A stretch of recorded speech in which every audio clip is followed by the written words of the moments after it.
اسحاق ڈار صاحب نے ملاقات کی ہے کچھ سینئر صحافیوں سے، کچھ اینکر پرسن سے، اور اب وہ معاملات سامنے آنا شروع ہو گئے ہیں جن کے بارے میں ہم پہلے سے بات کر رہے تھے، اور معاملہ اب کھل بھی رہا ہے۔ آپ کو یاد ہوگا کچھ عرصہ پہلے میں نے آپ کو بتایا تھا کہ سعودی عرب اور یو اے ای کے بیچ میں ایک سرد جنگ چل رہی ہے، اور اس کے لیے کچھ وجوہات تھی۔ یو اے ای کچھ ایسی چیزیں کر رہا تھا یمن میں جو سعودی عرب نہیں چاہتا تھا، اور یو اے ای کوئی ایکسپینشن کے معاملات ہیں، ایسا لگتا ہے کہ وہ اپنے آپ کو مزید بڑا کرنا چاہتے ہیں۔ سوڈان کے اندر وہ ایک ملیشیا کو سپورٹ کر رہے تھے، سوڈان میں ان کا انفلوئنس بڑھ رہا تھا، لیبیا میں ان کا انفلوئنس بڑھ رہا تھا، اور صومالیہ میں ان کا انفلوئنس بڑھ رہا تھا، اور یمن کے اندر بھی ان کا انفلوئنس بڑھ رہا تھا۔ تو یو اے ای مختلف جگہوں کے اوپر جو پالیسی ہے وہ سعودی عرب سے مختلف بنا رہا تھا۔ جب سعودی عرب نے وارننگ دے کر کچھ حملہ بھی کیا تھا اور یو اے ای کو وہاں سے وڈرا کرنا پڑا تھا 24 سے 26 گھنٹوں کے اندر، یو اے ای وہاں سے اپنی فورسز کو نکال کر لے گیا تھا یمن میں سے، تو ریڈ سی کے اوپر یو اے ای کی نظر تھی۔ اب اس وقت بھی پاکستان کو ایک پوزیشن لینی تھی، لیکن پاکستان پوزیشن لے نہیں پایا تھا، بلکہ پاکستان کی گورنمنٹ نے پاکستانی میڈیا کو یہ کہا تھا کہ آپ اس کے اوپر خاموش رہیں، کوئی اس کے اوپر بات نہ کرے۔ ابھی اسحاق ڈار صاحب نے کچھ صحافیوں سے ملاقات کی ہے اور کچھ حقائق ان کے ساتھ شیئر کیے ہیں، کچھ چیزیں انہوں نے صحافیوں کو بتائی ہیں اور کچھ چیزیں سورسز پہلے سے بتا رہے تھے۔ میں وہ سارا کچھ آپ کے سامنے رکھ دیتا ہوں۔ ایک تو معاملہ یہ ہے کہ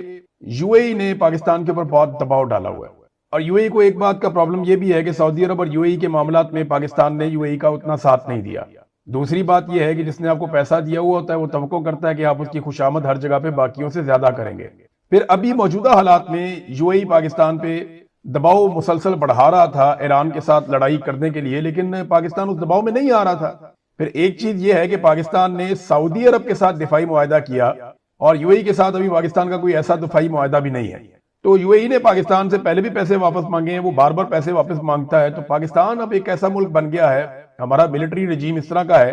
کہ کوئی ہمیں پیسے دیتا رہے تو یہ کہتے ہیں یہ سب سے اچھا ہے، اور کوئی پیسے واپس مانگ لے تو لگتا ہے کہ یار یہ تو بہت ظالم آدمی ہے، بہت برے لوگ ہیں۔ حالانکہ انہوں نے بڑا لمبا عرصہ اپنے پیسے ہمارے پاس رکھے ہیں، لگ بھگ $3.5 ارب بنتے ہیں ٹوٹل ملا کے۔ $2 ارب تو اسٹیٹ وے پاکستان کے قومی خزانے میں انہوں نے رکھے ہوئے ہیں۔ اب انہوں نے پیسے بھی واپس مانگے ہیں، ان کی بات بھی کوئی نہیں مان رہا پاکستان بقول ان کے، اور پاکستان کو لگتا ہے کہ یو اے ای زیادتی کر رہا ہے۔ تو یہ باتیں ہلکے پھلکے گلے شکوے انہوں نے کیے، اور یہ بھی بتایا گیا کہ پاکستان یو اے ای کا پیسہ واپس کرے گا۔ اب یہ $2 ارب کرے گا یا $3.5 ارب کرے گا، یہ بہت مشکل ہے، لیکن پاکستان اس مہینے کے آخر تک واپس کرے گا۔ اور اگر پاکستان واپس نہیں کرتا تو یو اے ای کے پاس جو اس کا دوسرا سلوشن ہے وہ پاکستان کو بہت مہنگا پڑ جائے گا، ضرورت پڑی تو وہ بھی میں آپ کو بتاؤں گا بعد میں۔ اب ایران سے بھی اسحاق ڈار صاحب کو پرابلم ہے۔ ڈار صاحب کو لگتا ہے کہ ایران نے پاکستان کی بات نہیں مانی، اور ایران کو چاہیے تھا کہ جتنی مار پڑ گئی سو پڑ گئی، جتنا ایران نے مار لیا سو مار لیا، تو اب اپنی معیشت کو بچائے، اپنے لوگوں کو بچائے، اور پاکستان کے کہنے کے اوپر مذاکرات کرے، اور پاکستان کے سر کے اوپر مذاکرات کا سہرا باندھ دیا جائے کہ جناب پاکستان دنیا کی آنکھوں کا تارا بن جائے، اور امریکہ، ڈونلڈ ٹرمپ سارے پاکستان سے خوش ہو جائیں، اور پاکستان جو ہے وہ یہ اس خطے کے اندر ایک الگ ممتاز حیثیت حاصل کر دے۔ ہونا تو چاہیے، لیکن ایران کے پرابلمز بڑے سنجیدہ تھے۔ دیکھیں ایران نے کیا کہا اور پاکستان کیا چاہتا تھا، یہ دونوں الگ چیزیں ہیں۔ پاکستان یہ چاہتا تھا کہ پاکستان کے ذریعے سے ڈونلڈ ٹرمپ oblige ہو جائے، اس سے پاکستان کی ملٹری اسٹیبلشمنٹ کو بہت فائدہ ہوتا۔ ایران نے پاکستان کو یہ کہا کہ جناب آپ سر آنکھوں پہ، آپ کی بڑی عزت ہے۔ ایران نے ہمیشہ پاکستان کی بات رکھی، لیکن ایران نے جب یہ کچھ سوالات، کچھ چیزیں سامنے رکھی تو پاکستان کے پاس ان کا جواب کوئی نہیں تھا۔ ایران نے کہا جی آپ مذاکرات کروانے آ گئے ہیں بطور ثالث، اور آپ کی دوسرے فریق سے بات بھی ہو رہی ہے، اور اس کے گرین سگنل کے بعد آپ ہمارے پاس آئے ہیں، تو کم سے کم اس کے حملے تو رکوائیں آپ، کیونکہ ایران جتنے بھی حملے کر رہا ہے وہ سارے جوابی حملے ہیں۔ ایران نے پہلے اٹیک کوئی بھی نہیں کیا۔ تو ایران کا یہ مطالبہ بالکل جائز تھا کہ اگر آپ ثالث بن کر آئے ہیں تو پھر آپ امریکہ کے حملے تو رکوائیں، کیونکہ آپ امریکہ کی جانب سے ثالث بن کر آئے ہیں، ہم آپ کو قبول کرتے ہیں، آپ کی عزت کرتے ہیں، لیکن آپ پہلے حملے غیر مشروط طور پہ رکوائیں۔ پھر وہ گارنٹی مانگتے ہیں جو ہم دے نہیں سکتے، پھر خفیہ مذاکرات کا بھی حامی نہیں ہے ایران، اب جنگ بھی نہیں رک رہی، تو یہ ساری چیزیں جو ہیں وہ ان کی وجہ سے معاملہ بنا نہیں۔ اور اب تو انٹرنیشنلی یہ خبر چھپ رہی ہے، باقاعدہ بڑے بڑے صحافی اور ادارے یہ کہہ رہے ہیں کہ مذاکرات ناکام ہو گئے جو پاکستان کروا رہا تھا، اب کوئی اور کوشش کرے گا، کہیں اور سے کوشش ہوگی، اینڈ آف دا ڈے تو ٹیبل پہ آنا ہے سب نے۔ مجھے نہیں لگتا کہ ایران کسی ایسے ملک کو اتنا فیسیلیٹیٹ کرے گا جو ملک ڈونلڈ ٹرمپ کو امن کا نوبل انعام دینا چاہتا ہے، یعنی شہباز شریف ڈونلڈ ٹرمپ کو امن کا نوبل انعام دینا چاہتے ہیں، تو ایران اپنی پگڑی جو ہے وہ شہباز شریف کے سر پہ تو نہیں رکھے گا نا۔ یہ بڑی ٹرکی چیز ہے، جو لوگ سمجھتے ہیں ان معاملات کو انہیں آئیڈیا ہے کہ میں کیا بات کر رہا ہوں۔ اب ناظرین ڈار صاحب کی مایوسی ہے اور انہوں نے تقریباً بتا دیا کہ جناب ہم نہیں کر سکتے، لیکن ایک بات انہوں نے کی ہے کہ ہمارے پاس چارہ کوئی نہیں ہے، ہم سعودی عرب کے ساتھ ایک دفاعی معاہدے میں، اور ایران سے ہم نے یہ کہا کہ سعودی عرب کو آپ نہ ماریں، کیونکہ اس سلسلے میں اگر آپ یہ کریں گے تو ہمیں پھر میدان میں آنا پڑ جائے گا، کیونکہ ہماری مجبوری ہے، سعودی عرب کے ساتھ ہمارا دفاعی معاہدہ ہے۔ لیکن انٹرسٹنگ بات یہ ہے کہ سعودی عرب کے ساتھ پاکستان کا جو دفاعی معاہدہ ہے اس کے اوپر پاکستان کی پارلیمان میں کبھی ڈسکشن نہیں ہوئی، اس کے اوپر پاکستان کی ایون کیبنٹ کے اندر نہیں ہوئی، کوئی نہیں جانتا کہ اس معاہدے میں کیا لکھا ہے، اور کہیں پہ بھی اس معاہدے کی اپروول نہیں لی گئی، لیکن اس کے باوجود کہتے ہیں کہ یہ ایک معاہدہ ہے، اور اس میں جو نام لیا جاتا ہے وہ لیا جاتا ہے حرمین شریفین کا، کہ خانہ کعبہ کی اور مسجد نبوی کی حفاظت کے لیے ہم نے یہ معاہدہ کیا ہے۔ تو خانہ کعبہ اور مسجد نبوی کے اوپر تو اٹیک ہی نہیں ہو رہا، ایران تو اٹیک کر رہا ہے امریکی اڈوں پہ، تو امریکی اڈوں کی حفاظت کا تو آپ نے ذمہ نہیں لیا نا۔ آپ تو کہہ رہے ہیں جو قوم کو آپ سودا بیچ رہے ہیں، یا قوم سے جو آپ بات کر رہے ہیں، آپ یہ کہہ رہے ہیں کہ خانہ کعبہ کے اوپر اگر خدا نہ خواستہ کوئی وقت آئے گا، یا مسجد نبوی پہ خدا نہ خواستہ کوئی وقت آئے گا، تو ہم نے معاہدہ کیا ہوا ہے جناب، ہم خادمین حرمین شریفین کے ساتھ کھڑے ہو جائیں گے۔ بڑی اچھی بات ہے، اللہ تعالیٰ نے ان کو بڑی سعادت دی ہے کہ وہ حرمین کے خادم ہیں، لیکن یہ جو ایران حملہ کرے تو امریکی اڈوں پہ کر رہا ہے، تو کیا اس معاہدے میں آپ نے یہ بھی لکھا ہے کہ امریکی اڈوں کے اوپر ہونے والے حملوں کا جواب بھی پاکستان دے گا؟ کیونکہ قوم کو آپ صرف خادمین حرمین شریفین کے حوالے سے، یا حرمین شریفین کے قرآن پاک کی آیت پڑھ کے سنائی نا عاصم منیر صاحب نے، اور انہوں نے علماء اکرام کو کہا جی ہمیں بہت بڑی سعادت مل گئی۔ میرا سوال یہ ہے کہ سعودی عرب کے ساتھ دفاعی معاہدہ کرنا پاکستان کے لیے ایک بہت بڑی مذہبی سعادت ہے، جس پہ حافظ قرآن عاصم منیر صاحب جو ہیں وہ قرآن پاک کی آیت پڑھ کے سناتے ہیں، لیکن یہی معاہدہ سعودی عرب نے امریکہ کے ساتھ کیا ہوا، یہی معاہدہ سعودی عرب نے ابھی یوکرین کے ساتھ کر لیا ہے، تو کیا انہیں بھی یہ سعادت مل گئی ہے؟ اور ممالک کے ساتھ بھی سعودی عرب کے معاہدے ہیں، تو یہ قوم کو وہ والا چورن بیچ دیتے ہیں جس چورن کی جس جگہ پہ ضرورت ہوتی ہے، کبھی معیشت والا، کبھی بیچارگی والا، کبھی مذہب والا، کبھی کوئی اور چورن بیچ دیتے ہیں۔ تو یہ ہر جگہ پہ کوئی نہ کوئی چورن بیچنے کے لیے پاکستان کی اسٹیبلشمنٹ کے پاس ہمیشہ ہوتا ہے۔ ناظرین گلف ممالک سے حالات اتنے خراب ہو گئے ہیں کہ بہت بڑی تعداد میں پاکستانی واپس آ رہے ہیں، اور یہ جو پاکستانی واپس آ رہے ہیں، دیکھیں پچھلے 4 سالوں میں اس حکومت نے کچھ بھی نہیں کیا، ٹکے کا کام نہیں کیا، ان کا زیادہ تر کام جو چلا ہے وہ اوورسیز پاکستانیوں کے یا ان محنت کشوں کی ریمیٹنسز جو آئی ہیں پاکستان میں، ان سے ہی پاکستان کا پہیہ گھوما ہے۔ پاکستان کے اندر تو کاروباری زندگی بند ہے، لوگ مایوس ہو گئے، تو اب یہ لوگ مشکل میں ہے، تو میری حکومت پاکستان سے اپیل ہے، بڑی مہربانی آپ کی کہ اب ان کو سنبھال لیں۔ یہ لوگ بڑی تکلیف میں ہیں بیچارے، کئیوں کی نوکریاں چلی گئی ہیں، بہت پریشان ہیں، جو گلف سے واپس آ رہے ہیں کہ یہ لوگ اپنی جان بچا کر واپس آ رہے ہیں، تو حکومت ان لوگوں کو سہولیات فراہم کرے، یہ حکومت سے گزارش ہے، اور یو اے ای کی گورنمنٹ سے بھی یہ گزارش ہے کہ دیکھیں جی آپ پاکستان کی ملٹری اسٹیبلشمنٹ کے ساتھ آپ کے بڑے اچھے تعلقات تھے، ایجنسیوں نے آپ کو بتایا اور پی ٹی آئی کے لڑکے اٹھوا دیے، اب ان کو اتنے سال ہو گئے ہیں، آپ وہ لڑکے ہی چھوڑ دیں مہربانی کر کے، اب تو آپ کے وہ معاملات بھی نہیں رہے، اب تو آپ کے پیسے بھی واپس آ رہے ہیں، تو مہربانی کریں، وہ 2 لڑکے ہیں انہیں تو چھوڑ دیں، ان کے ساتھ بہت زیادتی ہو رہی ہے، بڑا ظلم ہو رہا ہے، ان میں ایک سلمان ہے، ایک جنید ہے، اب وہ لڑکے ان کی فیملیز انتظار کر رہی ہیں کہ ان کے بچے کہاں ہیں، ان کو چھوڑا جائے۔ تو یو اے ای سے میری گزارش ہے کہ پاکستانی انٹیلیجنس کے کہنے کے اوپر مبینہ طور پہ جو 2 لڑکے اٹھائے گئے تھے وہ لڑکے چھوڑ دیے جائیں، تو یہ بڑا اچھا ہو جائے گا، ان کی فیملی کے لیے بہت اچھا ہو جائے گا۔ ناظرین اب آ جائیں ذرا پیٹرول کے معاملے پہ۔ شہباز شریف نے آگے اناؤنس کیا جناب کہ میں پیٹرول کی قیمت فی الفور، اس کے اندر جو لیوی ہے وہ 80 روپے لیوی کم کر رہا ہوں۔ تو یہ لیوی لگائی کس نے تھی؟ 160 روپے لیوی شہباز شریف نے لگائی ہے پیٹرول پہ، 160 روپے، اب اس میں سے 80 کم کر رہا ہے، یعنی یہ تو اس طرح انہوں نے کیا کہ ایک دم بہت زیادہ قیمت بڑھاؤ،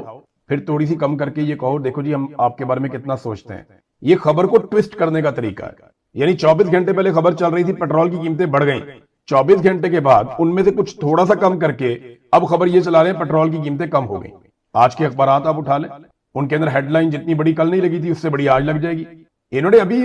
3 ارب روپے کا کم سے کم ایک دہاڑی انہوں نے لگا لی ہے۔ 3 ارب روپے کوئی چھوٹی اماؤنٹ نہیں ہے جو دہاڑی انہوں نے لگائی ہے، ابھی یہ جو حکمرانوں نے لگائی ہے ایک دن 24 گھنٹے کے اندر اندر، اور لیوی کے اوپر یہ سینکڑوں ارب کما چکے ہیں، پاکستانیوں کی جیب پہ ڈاکے ڈال چکے ہیں۔ اب کہتے ہیں جی ہم پبلک ٹرانسپورٹ کچھ فری کر دیں گے، کچھ اور چیزیں فری کر دیں گے، 2-4-5 ارب روپیہ خرچ کر دیں گے پبلک کے اوپر سینکڑوں ارب کا ڈاکہ ڈالنے کے بعد، اور پھر قوم کے اوپر احسان چڑھا دیں گے، اور اس کے اوپر اربوں روپے کے اشتہار بھی ڈال دیں گے۔ آپ یہ دیکھیے گا ابھی یہ اشتہاری مہم چلا دیں گے بہت بڑی کہ جناب وزیر اعلیٰ کا بہت بڑا اقدام، وزیر اعظم کا بہت بڑا اقدام، جناب قیمتیں کم کر دیں اور یہ کر دیا وہ قیمتیں بڑھ رہی ہیں۔ اس کی آپ کو میں مثال دیتا ہوں، ایک گھر کے اوپر نا ڈکیتی پڑی، سارا مال لوٹ کر لے گئے، اور بعد میں کچھ بچی کچی 2-4-5 چیزیں واپس کر دی اور احسان چڑھا دیا دیکھو آپ کی چیزیں واپس مل گئی۔ بھئی نقصان تو ان کا وہی ہے نا، نقصان تو وہیں کھڑا ہے۔ آپ ایک چیز کی قیمت 3 گنا بڑھانے کے بعد 1 گنا کم کر دیں تو پھر بھی وہ پہلے سے دگنی ہوتی ہے۔ عمران خان کے دور میں آپ کو پھر بتا رہا ہوں کہ عالمی منڈی میں پیٹرولیم مصنوعات کی قیمتیں زیادہ تھیں، آج کم ہے، لیکن عمران خان کے دور میں یہی پیٹرولیم مصنوعات آپ کو آدھی سے بھی کم قیمت پہ مل رہی تھیں۔ لیکن آج جن لوگوں کو تبدیلی کے نام پہ جرنیلوں نے لا کر مسلط کیا، انہوں نے حالات کیا کر دیے۔ آپ فرض کریں اگر یہ کوئی تجربہ کار ٹیم جو یہ عاصم منیر نے، ندیم انجم نے، جنرل باجوہ نے، یہ جو تجربہ کار ٹیم لا کر بٹھا دی ہے پاکستانیوں کے سر پہ، خدا نہ خواستہ یہ تجربہ کار ٹیم کرونا کے دوران ہوتی تو یہ تو آدھے پاکستانیوں کی فاتحہ پڑھ دیتے۔ جیسے یہ نالائق ہیں، نکمے ہیں، نکٹو ہیں، کوئی فیصلہ کر ہی نہیں سکتے، یہ تو بیڑا غرق کر دیتے پاکستان کا۔ اگر کہیں یہ ٹیم تجربہ کاروں کی موجود ہوتی کرونا وائرس کے دوران، وہ تو عمران خان تھا، اس کا دماغ کام کرتا تھا، اللہ رب العزت نے اس پہ فضل کیا، وہ پاکستانیوں کو اس نے بچایا، پوری دنیا نے تعریف کی۔ یہ لوگ ہوتے تو یہ تو بیڑا غرق کر دیتے، غریب آدمی کو بھوکا بھی مار دیتے اور کورونا سے بھی مار دیتے۔ یہ اتنے ظالم لوگ ہیں۔ ناظرین، ایران کے مطابق یہ جو جمعے کا دن گزرا ہے، یہ امریکہ کے لیے ایک 3 اپریل کا دن ایک سیاہ دن کے طور پہ یاد رکھا جائے گا۔ اس کی وجہ ہے امریکن طیارے گرے ہیں ایک کے بعد ایک۔ ایران دعویٰ کہتا ہے F-35، وہ بتاتے ہیں F-15 ہے، لیکن جو بھی ہے وہ ایک فائٹر جیٹ ہے، بڑا کمال قسم کا، وہ گرا۔ اب ایران نے کیسے گرا دیا امریکن فائٹر جیٹ کو؟ وہ تو اسٹیلتھ ٹیکنالوجی کے ساتھ ہیں، ان کو تو رشیا کے S-400، S-300 یا چائنا کے بڑے اچھے ریڈار سسٹم وہ ان کو نہیں گرا پا رہے، تو یہ ایران نے کیسے گرا دیا؟ سوال ہے نا، اس کو سائنٹیفکلی سمجھنا پڑے گا آپ کو۔ یہ جو ہوا کے اندر آبجیکٹس آتے ہیں نا، جہاز، راکٹس، ان کو اگر آپ نے آئیڈینٹیفائی کرنا ہوتا ہے نا، تو اس کے لیے ریڈار سسٹم ہوتا ہے جو ان کو پکڑتا ہے کہ یہ ایک آبجیکٹ آ رہا ہے، وہ ریڈار اس کو وارن کرتا ہے، اس کو جا کے ہٹ کرتا ہے، ریڈار کے ذریعے سے ہی دوسرا میزائل جاتا ہے، اس کو جا کے ہٹ کر دیتا ہے، فضائی دفاعی نظام ایکٹیو ہو جاتا ہے۔ لیکن جو اسٹیلتھ ٹیکنالوجی امریکہ کے ان طیاروں کے پاس ہے، یہ پتہ ہی نہیں چلتا، ریڈار ان کو پکڑ نہیں سکتا، دنیا کے سب سے اچھے ریڈار ان کو نہیں پکڑ پا رہے۔ تو ایران نے کیسے پکڑا؟ ایک پرانا طریقہ بھی ہے ہیٹ ڈیٹیکشن کا۔ یہ جتنے بھی آبجیکٹس ہیں یہ ایندھن کے ساتھ اڑتے ہیں، ان میں فیول ہوتا ہے اور ان کے انجن کام کرتے ہیں، اور ان میں سے بڑی شدید گرمائش نکلتی ہے۔ تو ہیٹ سینسرز کے ذریعے سے جو ہے نا، وہ فضا میں نگرانی کرتے رہتے ہیں حساس جگہوں کی، اور جب انہیں پتہ چلتا ہے تو پھر وہ اس طریقے سے ان کو لاک کر کے ہٹ کرتے ہیں، کیونکہ اس میں ریڈار اس طرح انوالو نہیں ہوتا، تو طیارے کے پائلٹ کو چند سیکنڈ ملتے ہیں، اس کو پتہ ہی نہیں چلتا کہ اس کے پیچھے اب میزائل لگ گیا۔ یہ ایک دیسی اور پرانے طریقے سے ایران طیارے گرا رہا ہے امریکہ کے۔ پہلے جناب امریکہ کا طیارہ گرا نورستان کے علاقے میں، اور یہ پتہ چلتا ہے کہ وہاں پہ امریکن طیارہ گر گیا اور اس کا پائلٹ جو ہے وہ ایجیکٹ ہو گیا۔ اب پائلٹس کی تلاش جاری ہے، پائلٹ ڈھونڈنے کے لیے ایرانی نکل پڑے، وہاں کے قبائل نکل پڑے، بندوقیں لے کے، وہ ہر طرف سے نکل آئے، جھنڈے بندوقیں لے کے، انہوں نے چاروں طرف سے علاقے گھیرنا شروع کر دیے۔ انہوں نے کہا جی فکر ہی نہ کرے، پائلٹ ہم ڈھونڈ لیں گے۔ دوسری طرف امریکی ہیلی کاپٹر بھی آ گئے، انہوں نے کہا جی پائلٹ ہم اپنا لے کر جائیں گے۔ اب امریکن اپنا پائلٹ ڈھونڈ رہے ہیں، مقامی لوگ وہاں پہ پائلٹ ڈھونڈ رہے ہیں، اور بیچ میں جھڑپیں شروع ہو گئی ایرانی فوج کے ساتھ۔ یہ پہلی مرتبہ ہے کہ جو پاسداران انقلاب ہے وہ براہ راست امریکن کے آمنے سامنے ان کا انکاؤنٹر ہوا ہے۔ اس سے پہلے بٹنوں کی لڑائی چل رہی تھی، ادھر سے بٹن دبایا، ادھر سے بٹن دبایا، طیارہ آیا، اوپر سے میزائل پھینکا، بھاگ گیا واپس، یہ نیچے سے بٹن دبایا، یہ لڑائی چل رہی تھی۔ یہ دو بدو آمنے سامنے اتنا کلوز کامبیٹ نہیں ہوا۔ اس میں ایرانی سورسز کے مطابق 2 اور امریکی سورسز کے مطابق 1 ہیلی کاپٹر بھی امریکہ کا مار گیا۔ اب پہلے جو ہے وہ 1 پائلٹ ڈھونڈ رہے تھے، اب ہیلی کاپٹر کا حملہ بھی آ گیا زمین پہ، اب ان کو بھی ڈھونڈ رہے ہیں جناب، وہ کدھر گئے؟ تو یہاں پہ ایک تصادم شروع ہو گیا اور گھمسان کی خوفناک لڑائی وہاں پہ چل رہی ہے۔ پہلی بار جو ہے وہ یہ ایک دوسرے کے آمنے سامنے، یہاں پہ امریکہ کا کافی نقصان ہو سکتا ہے، اور اگر وہ زندہ پکڑ لیتے ہیں امریکن فوجیوں کو اور ان کی ویڈیو ایک جاری کر دیتے ہیں تو یہ پوری دنیا کے اندر بہت شرمندگی ہو جائے گی۔ انٹرنیشنل میڈیا کی پہلی 4 5 8 ہیڈ لائنز جو ہیں وہ میں دیکھ رہا تھا، وہ یہی ہے، امریکہ کی پوری دنیا کے اندر سبکی ہو رہی ہے، شرمندگی ہو رہی ہے۔ اور امریکہ ایک سپر پاور تھا، لیکن ڈونلڈ ٹرمپ اتنا بکھلا گیا ہے کہ اس نے جو 9 بجے خطاب کیا اپنی قوم کے ساتھ، خطاب کے شروع میں ڈونلڈ ٹرمپ نے کہا جی ریجیم چینج تو ہمارا مقصد ہی نہیں تھا، 7 منٹ کے بعد کہا جی ہم ریجیم چینج چاہتے تھے، وہ ہم نے کر دیا۔ یعنی ایک آدمی اتنی بوکھلاہٹ کا شکار ہے کہ ایک ہی تقریر کے اندر یا ایک ہی خطاب کے اندر 2 3 الگ الگ موقف دے دیتا ہے، اور اس کے بیانات کے تضادات کے اوپر باقاعدہ انٹرنیشنل میڈیا لگاتار رپورٹ کر رہا ہے۔ تو یہ ناظرین اب حالات پیدا ہو گئے ہیں ڈونلڈ ٹرمپ کے لیے، امریکہ پہ دباؤ کافی بڑھتا جا رہا ہے اور لگاتار بڑھتا جا رہا ہے۔ اس دباؤ سے نکلنے کے لیے امریکہ کو فیس سیونگ چاہیے، اور پاکستان کو لگتا تھا پاکستان فیس سیونگ لے کر دے گا، لیکن پاکستان فیس سیونگ لے کر دینے میں کامیاب نہیں رہا، ہمیں ناکامی ہوئی ہے، ہم یہ نہیں کر پائے۔ اسرائیل کے اوپر اس وقت شدید بمباری ہو رہی ہے ایران کی جانب سے، اور جمعے کے دن ایران کو بہت کامیابیاں ملی ہیں، اور اسرائیل کے اندر نا لوگ ذہنی مریض بنتے جا رہے ہیں، بہت بڑے پیمانے پہ کاؤنسلنگ کی ضرورت ہوگی۔ اتنا مارا ایران نے، اتنے بم مارے ہیں، اتنے میزائل مارے ہیں۔ اسرائیلی تو ساری زندگی یہ سمجھتے رہے کہ آئرن ڈوم لگا ہوا ہے، اوپر سے جو بھی مارو گے یہ سنبھال لے گا۔ انہوں نے تو کبھی خواب میں بھی نہیں سوچا تھا کہ ایسے میزائل بھی آئیں گے ایران کی جانب سے جو اپنا رستہ تبدیل کریں گے، اور آئرن ڈوم بھی ان کو ڈیٹیکٹ نہیں کر پائے گا اور وہ آ کر زمین پہ ٹکرائیں گے اور بنکرز کو توڑنا شروع کر دیں گے۔ تو اب وہ بڑے خوف کے عالم میں اپنی زندگی گزار رہے ہیں، لیکن سویلینز کو ابھی تک ایران نے ٹارگٹ نہیں کیا۔ ہاں، ایران عرب ممالک میں اور اسرائیل میں کچھ اہم ٹارگٹس کے بارے میں بتا چکا ہے، اور یہ کہہ چکا ہے کہ سویلینز اپنے آپ کو ان ٹارگٹ سے دور کر لیں، کیونکہ ایران کے اندر اس قسم کے ٹارگٹس کو تباہ کیا گیا ہے امریکہ اور اسرائیل کی جانب سے۔ تو جواباً اب ہم یہ کارروائی کریں گے مقبوضہ علاقوں میں۔ وہ مقبوضہ علاقہ کسے کہتے ہیں؟ جہاں پہ امریکی اڈے ہیں اس کو مقبوضہ علاقہ کہتے ہیں، چاہے وہ گلف ممالک ہیں۔ پھر جہاں پہ